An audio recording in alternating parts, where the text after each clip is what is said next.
दलितों को पढ़ने का अधिकार नहीं, दलितों को वोट डालने का अधिकार नहीं था, दलितों को कुर्सी पे बैठने का अधिकार नहीं था। दलित की परछाई से जो संभ्रांत और मनवादी समाज के लोग थे वो अपवित्र हो जाते थे। मोदी जी इस समय हिंदू हृदय सम्राट हैं, ओबीसी चेहरा है। जब वोट मांगने आते हैं तब तो कहते हैं जी मैं ओबीसी का प्रधानमंत्री हूं, ओबीसी का प्रधानमंत्री हूं। तो आरक्षण खत्म करो ना। आप बात आती है तो कहीं ना कहीं त्याड़ी बाबू को संविधान की मूल भावना को पढ़ने की जरूरत है।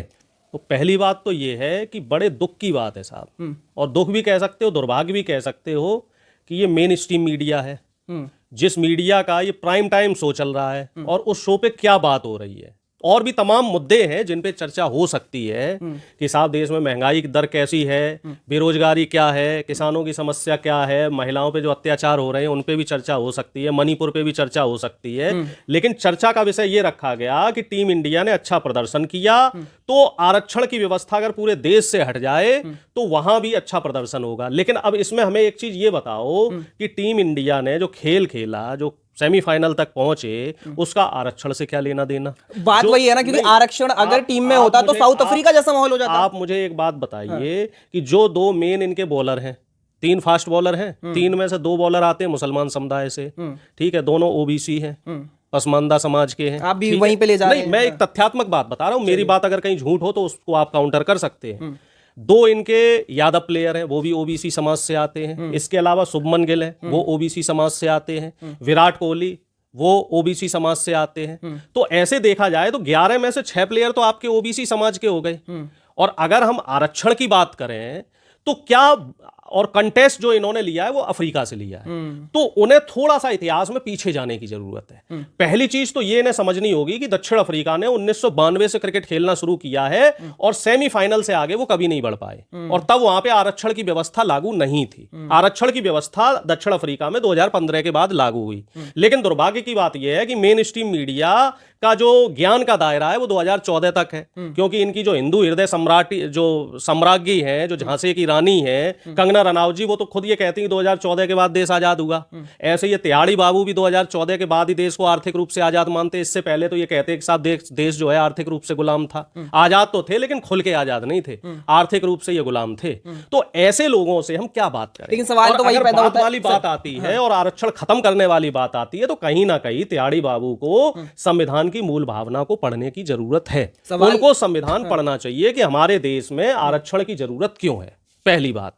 सबसे बड़ी बात यह है कि आरक्षण आर्थिक आधार पे ना देके एक सामाजिक आधार पे दिया गया, क्योंकि हमारे समाज में हजारों साल से ऐसी व्यवस्था थी कि दलित घोड़ी पे नहीं चढ़ सकता, दलित मूछ नहीं रख सकता, दलितों की स्त्रियां जो है तन नहीं ढक सकती, स्तन टैक्स लगता था। तो वही तो संशोधन की जरूरत है। इसके बाद आप काट रहे हैं। दलितों की नहीं काट नहीं रहा, मैं समाज का आईना दिखा रहा हूं। इसके बाद दलितों को पढ़ने का अधिकार नहीं, दलितों को वोट डालने का अधिकार नहीं था, दलितों को कुर्सी पे बैठने का अधिकार नहीं था। दलित की परछाई से जो संभ्रांत और मनवादी समाज के लोग थे वो अपवित्र हो जाते थे, उनके कमर पे झाड़ू बांध के उनको घुमाया जाता था। तो हमारे देश में इस तरह की एक व्यवस्था थी। समाज 4 वर्गों में बटा था, ब्राह्मण, वैश्य, क्षत्रिय और शूद्र।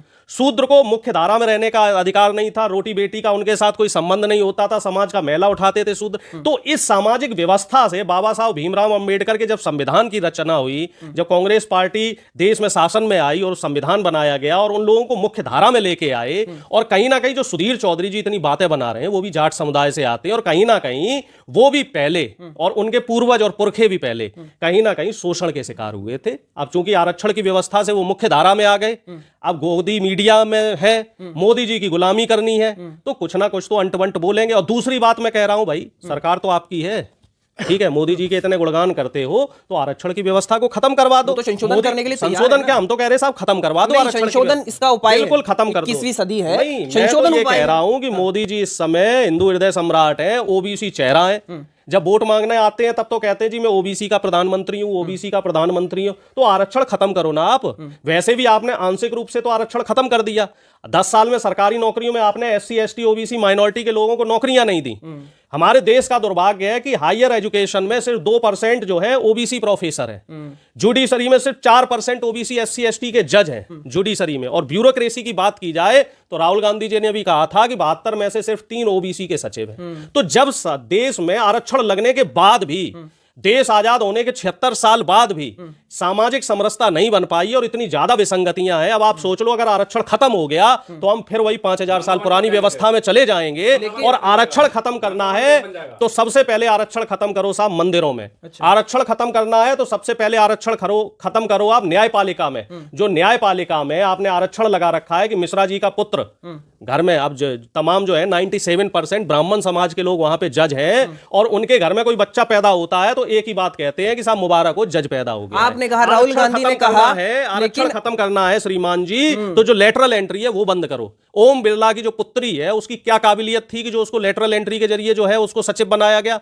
अमित शाह के लड़के की क्या काबिलियत है कि 2 बार बीसीसीआई का सचिव बना बैठा है? 2-3 एग्जांपल लेके बार-बार लपेटते मैं लिस्ट दे रहा हूं आपको श्रीमान जी। इस समय ये मेरा सर्वे नहीं है, टाइम्स ऑफ इंडिया का सर्वे है। 90% जो इस समय बीजेपी के सांसद हैं, नेता हैं, विधायक हैं, वो परिवारवाद से हैं 90%। और ये सब क्या, ये आरक्षण ही तो है। और इसे आप क्या कहोगे? अगर मोदी जी का पुत्र या पुत्री होती है तो वो भी कहीं लाभ का पद ले रहे होते। कांग्रेस कहां इस चीज को सही से बना लेती है? उनमें भी देखा जाए तो बड़े सारे बनाया। आप हमें बताइए, कांग्रेस ने जो सरकारी नौकरियां हैं वो किसने इजाद करी? कांग्रेस ने। नवरत्न कंपनियां किसने बनाई? कांग्रेस ने। IIT IIM जैसी संस्था, एम्स जैसी संस्था किसने बनाई? कांग्रेस ने। सरकारी स्कूल अस्पताल किसने बनाए? कांग्रेस ने। सरकारी रेलवे जो प्लेटफॉर्म टिकट 3 रुपए का था जिसे बढ़ा के मोदी जी ने 50 रुपए का कर दिया। ट्रेन सबसे सस्ता साधन था गरीबों के आवागमन के लिए, ट्रेन को इतना महंगा कर दिया, 2 गुना 3 गुना ट्रेन का किराया कर दिया। तो वो व्यवस्थाएं किसने बिगाड़ी? बनाई हुई व्यवस्थाएं किसने बिगाड़ी?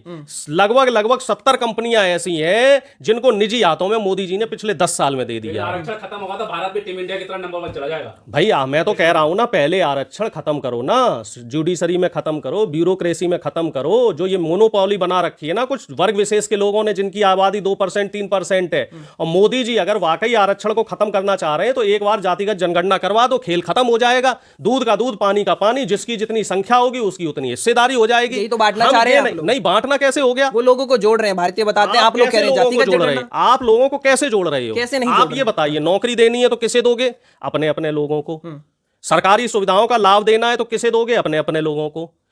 अगर 25 लाख का करोड़ रुपए कर्ज माफ हो रही तो किसकी हो रही? किसी किसान का 1 रुपया माफ हुआ? नहीं हुआ। किसका पैसा माफ हुआ? अडानी अंबानी जैसे उद्योगपतियों का। भैया किसानों ने आपका क्या बिगाड़ रखा? नौकरी देने के लिए आपके पास पैसा नहीं है, 25 लाख करोड़ रुपया आपने जो है अंबानी अडानी का माफ कर दिया। तो ये जो दोहरा पैमाना है, ये दोहरा पैमाना आप साहब क्यों बना रहे हो? मैं तो सरकार से यह सवाल कर रहा हूं कि अगर आपको वाकई रिव्यू करना है या आरक्षण सिस्टम में कुछ परिवर्तन करना है तो उसको आप पहले ऊपर से शुरू करो ना। ज्यूडिशरी, ब्यूरोक्रेसी और जो प्रोफेसर्स वगैरह की जो मोनोपोली एक आरएसएस की लॉबी ने बना रखी है, उस लॉ उसको पहले खत्म करो। लेबर लॉ आपने खत्म कर रखा है, लेबर लॉ फिर से लागू करो ना। बड़े बड़े पूंजीपतियों को क्यों फायदा दे रहे हो आप? चलिए, धन्यवाद।